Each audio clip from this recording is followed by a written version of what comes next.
It's going to be amazing. Another thing that's going to be amazing, Need for Speed Payback looks so wonderful. We've got Will Ho, the creative director on Payback. Welcome, sir. So good to be here. Thanks for having me here. Need for Speed games are straight up bananas these days. So many explosions. So many bananas. Just straight up bananas. Nothing but bananas. I feel like I blinked and I watched I blinked and I woke up, and every time I blinked and I wake up and there's a new Need for Speed, everything is just bigger and more action movie and more over the top. But isn't that what we want? We just want more action movie and want more explosions. Yeah, so who doesn't love action movies, and who wouldn't want to play an action movie fantasy, right? You can be the movie hero in Need for Speed Payback. We've all got the core Need for Speed racing. We've got the cars, the customization. We got cop chases, and we've got great stunts and gorgeous environments. But now we're wrapping that entire thing in an action movie fantasy. So what does that mean? How does that change things for the player? Yeah, so in addition to just racing and drifting, which is still cool, right? We've got 3 characters who are sort of starting off in the bottom rung of a new city called Silver Rock, right? And then they're trying to claw their way through the street leagues, but then there's the house. These evil guys, these bad dudes who basically control all the casinos, all the cartels, all the cops even, right? To really clamp down the street racing scene and control all the races. Right, when all the races are fixed, well, that's not cool to our heroes, right? They're about the pure racing, they're about the competition. The corruption of the police and the government and everything is totally cool with them, but when you touch street racing, absolutely. Oh no, you cannot touch street racing. Do not screw with street racing. So we can see some kind of good versus evil, some ultimate showdowns. Yeah, because in the best action movies, right, you can have clear good guys try and take down the clear bad guys, right? And especially when the bad guys, the house, they do something pretty bad to our crew, Tyler, Jess, and Mac, at the start of the story, right? And then that's why they have to get revenge, and hence payback. I love it. And there's the title. I spoiled it. Oh no! Wow, it's already been ruined for us. No, this looks absolutely beautiful. Obviously, that is amazing. This action movie sort of DNA that was kind of thrown into the Need for Speed series with Criterion coming on board, obviously, way back, and that burnout pedigree. Yeah, people have always loved car crashes, though, right? I mean, you think of all the great action movie scenes, the car chases, cop chases, right? They all have incredible stunts and incredible crashes, right? We've studied what makes them great, and done the slow mo. The damage is amazing, parts flying off, the sound treatment around it. It's all meant to reward you doing heroic things. And I love that we have this action movie mission right here, where we have to pull up alongside this truck. That's a classic action movie move. I love small cars versus big trucks. I feel like that's something sort you of always David gotta versus see. Goliath, right? Exactly. Yeah. It goes all the way back to ancient times. Little guys versus the big guys. Yeah. Oh, there it is. She made awesome. it. I always fear she's not going to make it one of these times. But this is the payoff, right? For you, having driven fast, right? Using your street racing skills to, chase down rivals, battle and jostle with them, and then get to that goal on time. And then did that guy just get out of the exploding truck then and drive away? From Tyler to Jess, who hijacked that truck and stole that $2 million hypercar off the back of a moving 18-wheeler. And this game looks gorgeous, by the way. Just the dust effects and the slow-mo. Yeah, we really wanted to make it hot and to make you feel thirsty just playing the game. I feel it. I'm thirsty right now.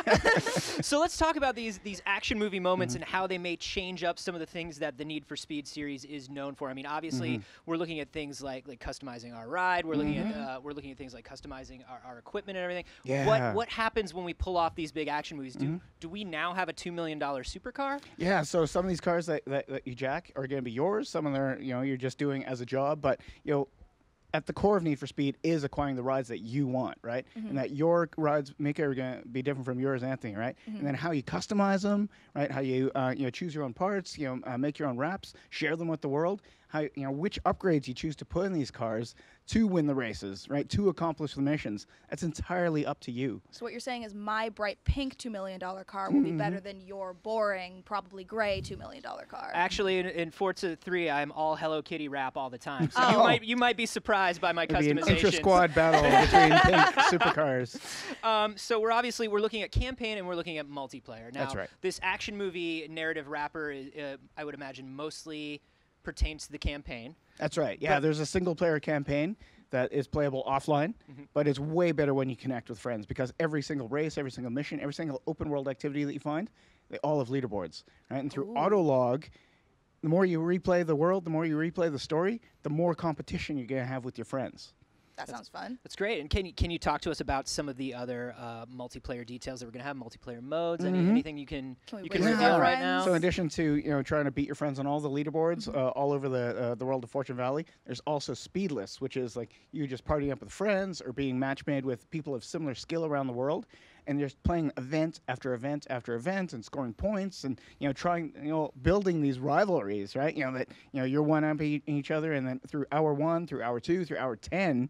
Through competition, you're kind of making friends, right? Because you're making friends out of enemies, like frenemies. Right. Yeah. The Autolog system is so wonderful because it's just this constant loop that I really love. It's this that you guys really nail this feeling of every time I do something in the game that I feel like is cool or is worthwhile, you have a reward set up for it, and that's something I've always loved. You're ruining someone else's day by posting that time, and then they're going to try to ruin your day, and then you go back again, right? It's endless. Yeah, and I want to talk about, in addition to Autolog, if we're talking about the campaign setting, are there any other sort of online or cooperative elements? Will my friends playing Need for Speed Payback in their campaign affect my campaign at all? Not at all, because we've really listened to our fans. In the last Need for Speed, it was always online, right? And what we've found out was that people actually didn't want to be affected by other players that much, right? And that's really constructive feedback for us. So that's why we made a completely separate single-player campaign. You're going through the progression yourself. You're building your RUDs. You're going wherever you want in the open world with maximum freedom. But then when you want to compete with friends, when you want to team up with friends, you go deliberately online to multiplayer. So talking about that community feedback and input, leading you to create the campaign, what other sort of community feedback did you get from the last Need for Speed where you were like, oh, yes, of course, we have to add that, we have to do that? Our fans have always gone crazy about car customization, right? And there are millions and millions of unique rides that people, built and shared online, and they always want more. Right? So we've added more parts. We've added more body kits that you can mix and match. There are more combinations than ever to customize your cars. We've still got the wrap editor, so you can make your livery exactly the way you want it with the paint you want. And then we've added 5 different car classes so that you're tailoring cars to particular car classes. So you can have a car that's full-on race, another one that's a dragster, another one that's a drift car, another one's off-road, because we've got off-roading in Need for Speed for the first time. Nice. Yeah, awesome. and all of these car classes have unique parts and unique things that identify them as these different car classes. So there's more reasons to customize and more ways to use your cars than ever before. Would you say that these customizations are mostly cosmetic, or is it also performance? Is it a mix of both? Yeah, it's cosmetic and it's performance. Awesome. And we've got a new upgrade system for performance upgrades where you're not just buying the most expensive part, and it's not that interesting, right? A lot of our fans really want that strategy and that choice to choose what loadout of parts to put on their car to win a particular race or to complete a particular mission. Right? And so there's a lot of so it's more systemic this time. That's around. right. There's a lot of depth, right? And we hope to show that to you. And I can talk about it all I want, but really, when we show it to our players, they're just gonna go nuts over the system. I want to talk about the off-roading. I want to talk about some of these different terrains and different things that you're adding. How is it all going to work? What did you add to the off-roading? What did you want it to feel like? We built the most diverse open world in Need for Speed history. Right? It's got mountains, it's got canyons, it's got the city that's both glamorous in the casino districts, but also gritty in terms of like industrial areas and construction sites. And then in the middle is this giant desert.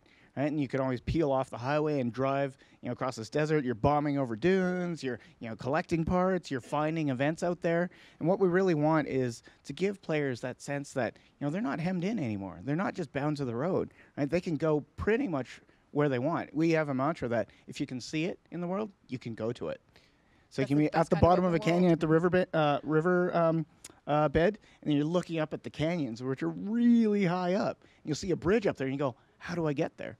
It's a problem for you to solve, right? Oh, I love that. Yeah. So it's a lot about discovery in this open world. Totally, yeah. So, try to find, the collectibles, try to find other, side missions, roaming racers in this open world, activities that you can post top scores on, plus the sheer beauty of this world. It's absolutely gorgeous because we've got, on top of the diversity, we've got a 24-hour time of day cycle on for the first time in Need for Speed. So no matter where you go in Fortune Valley, you're going to see a different site. You're going to see a different moment that you're just going to want to capture and share with your friends. It's beautiful. I've always loved the city as playground, the roadways as playground that you guys have put into the game. talking about the campaign a little bit more. Multiple characters. We're on this crew, right? We just saw point of views change and things like that. Are we selecting these characters? Are we changing through them at different plot points? Yeah, that's right. So Tyler, Mac, and Jess, they each have their own quest lines. They each have their own driving styles. They each have their own skill sets that they bring to their own events.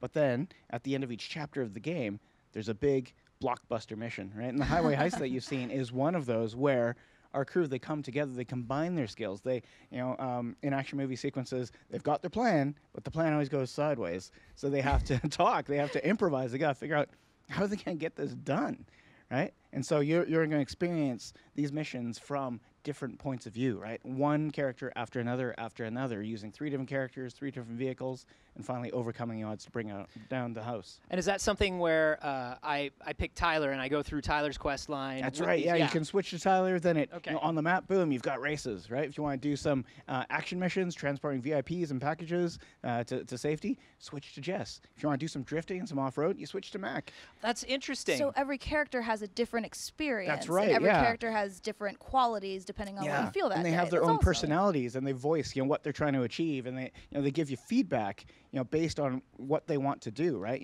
Feedback for off-roading is really different from trying to get that VIP to safety on time, right? Right. Sure. So is this something where all of these different things are available to us, but one specific driver is going to be much better at it? Like, how do you handle the different drivers with their strengths and weaknesses getting behind the wheel of the same custom car that I create? Yeah, basically it's their personalities. Something we've heard from fans is they want characters that they can relate to, that align with their motivations as a player. So when you're in a race, you want to be that aspiring street racer, right? You want to be the guy that just hunts down his next rival, right? The guy who's aware of shaving seconds, right? And when you're Mac, we could say like an Aaron Paul type. Maybe, yeah, maybe someone maybe like him. We call him a Tyler Morgan type now. Sure. Yeah. But when you want to be a crazy off-roader, now you're Mac McAllister, right? And then when you want to be that and that's consummate Aaron Paul with a professional- mustache. Is that correct, or is that not correct? I'm just going off my notes. He's a guy named Jack Durgis. Handsome man, gritty, determined hero. Does Yeah. your note just say Aaron Paul? Is that what your iPad All says? of my notes for everything say Aaron Paul. We should look into that. That's actually just my personal diary. Right. You're a fan of the movie, I take it. So this is wonderful, because this sounds like you are really opening up to a lot of different styles of gameplay this time around. That's right. We'll always have our Need for Speed fans who just know that they want to race. But now, when you're playing an action movie fantasy, it just opens up to more people who are motivated to get in a hot car, to make it theirs, and to just go out and win and achieve missions. At EA Play this week, we had thousands of fans get their hands on the controller for the first time, and they were just blown away by it. Right? All these action movie moments, they felt like they created those moments, and they were just blown away by it. So we're just thrilled about that.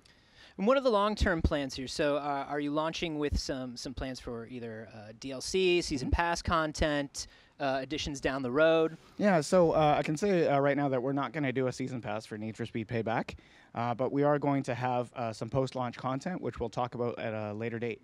Cool. All right. And then as far as multiplayer modes, I know we have Autolog. I know we can race. What other things are we going to be doing up against our friends? Yeah, we're really focused on the Autolog experience and the Speed List experience. We really want to do what's really true to Need for Speed, right? And those two modes are like pure Need for Speed, competing on events, on leaderboards, and then competing one-to-one online. Do you think one day we could see co-op heists? Is that a possibility? Well, I mean, you get to experience co-op heists in a way, right? In the single player. True. But yeah, you never know. Yeah. That's one for the suggestion box, Mika. I'm just saying. Yeah. I'm just putting that out Or there. if you want to come over to Sweden and help us out. Look, I would love to come over to Sweden. Just give me a call. It sounded like an invitation, but it felt like a challenge. Right. And I don't know how I feel about that. Are we throwing down the gauntlet here? How do you feel about really dark days in the winter? Ooh. Maybe I'm gonna have to reconsider this whole Sweden thing. All right. Is there a particular moment, feature, thing in Payback where you see it and you went, "Oh, this is Payback. This is what we wanted out of this game." Is there a moment that you're looking forward to players seeing in this game? When we started developing Need for Speed Payback, we really wanted to elaborate on this action movie theme, right? And then we were going back through like our own personal histories of watching so many action movies and so many car chases over the decades, right? And then going, all right, here's what we want to do, right? And here's the highway heist, and then how can we one up that, and how can we one up, even that mission? And I think it really clicked when we made this highway heist, right? And to see people's reactions, to even our team to play it and go, oh my God, that is the vibe for Need for Speed Payback, right? That was a magic moment, right? Now players are feeling that. I was looking for questions, and all I'm actually seeing are people saying how wonderful Need for Speed looks. Awesome. Everybody is just like, oh my God, 24-hour cycles. Oh my God, this looks wonderful. Watching from Switzerland, it looks amazing. Awesome. Yeah. Thank you, Switzerland. I was like, Switzerland, we love you. Switzerland, this one's for you. Yeah, that's awesome. Because normally I look down and I'm just like, okay, so what do people want to hear? What do people want to know? And people the answer is heaping praise. Yeah, that's awesome. We're really glad. We're always tapped into our fans. We're always trying to make new fans. Need for Speed has been going on for like well over 20 years. I grew up a fan of Need for Speed, and other Need for Speed fans are started raising fans of Need for Speed. So it's amazing. Well, I can't wait to become a part of this Need for Speed community because that game looks gorgeous. I know that I am definitely in. Do we have a timeline? Do we know when? That's right. Yeah, we do. It's November 10th. Need for Speed Payback coming on PlayStation 4, Xbox One, and Windows PC. Amazing. Awesome. Yeah. Will, thank you so much. Thank Thank you so much. Bye. It's been so much fun.